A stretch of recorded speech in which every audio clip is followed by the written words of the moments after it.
Rusya ildırım surətində müsəlmanlaşır. Bunun iki səbəbi var. Bir, müsəlmanlar artır, Ruslar əhali artımı azalır. Müsəlmanlar əhali cəhətdən artır. İki, müsəlman ölkələrindən həddən artır miqrasiya var Rusya. Orta Asiyadan Azərbaycan, bizdə balaca bir 3 milyon əhalimiz orada yaşayır. Orta Asiyadan milyonlarla.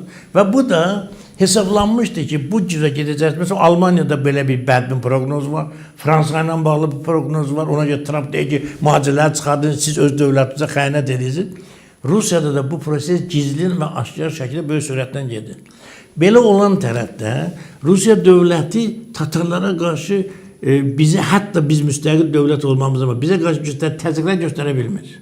Həm o tarixi asıllıq baxımından, həm o mədəni baxımından, həm də Tatarların o müstəqil ruhun olmasına baxımından. Nə etməlidir? Məcbur ki, Tatarlarla razılaşır. Razılaşdıqca bunlar daha çox şey istəməyə başlayır. Məsələn, Tatarstanın nümayəndəliyi var, dünyanın müxtəlif yerlərində nümayəndəliyi var. Neftini özü satır, gəldi getdi, Türkiyə prezidenti ilə görüşdü. Buna bənzər ki, bizim bir dənə icra hakimiyyəti getsin Putin'dən İlham Əliyevin xəbər olmadan görüşsün. Bu deməkdir. Amma o gəldi getdi, görüşdü, müqavilələr bağladı. Tatarstanın özündə mən 88-ci ildə Tatarstanda biz İslam ölkələrinin konferansında dəvət olmuşduq. O Feyziyə Bayramov vardı.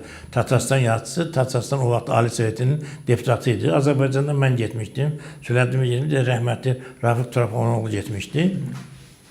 Biz o konferansda iştirak elədik. Ancaq SSR-nin türk xalqları gəlmişdi orada Kazana. Mən onda Kazan gəzlərində nə qədər böyük inqilabı, Rusya qarşı nə qədər nifrət, bunların özlərinin nə qədər üstün millət saydıqlarını şahidim ki, mən bu dediklərim gördüklərimə əsaslanır. Elə belə tapmaca nağıl kimi danışmıyorum ki, Tatarlar bizdən fərqli olaraq Ruslara əl-altıları kim var? Rusda da bizə əl-altıları kim var? Ruslar bizə turban deyil, amma Ruslar Tatarlarına bir söz uydurub deyə bilmirlər. Kimsə adını mı? Əslində Tatarlar onlara ad qoyublar Ruslara.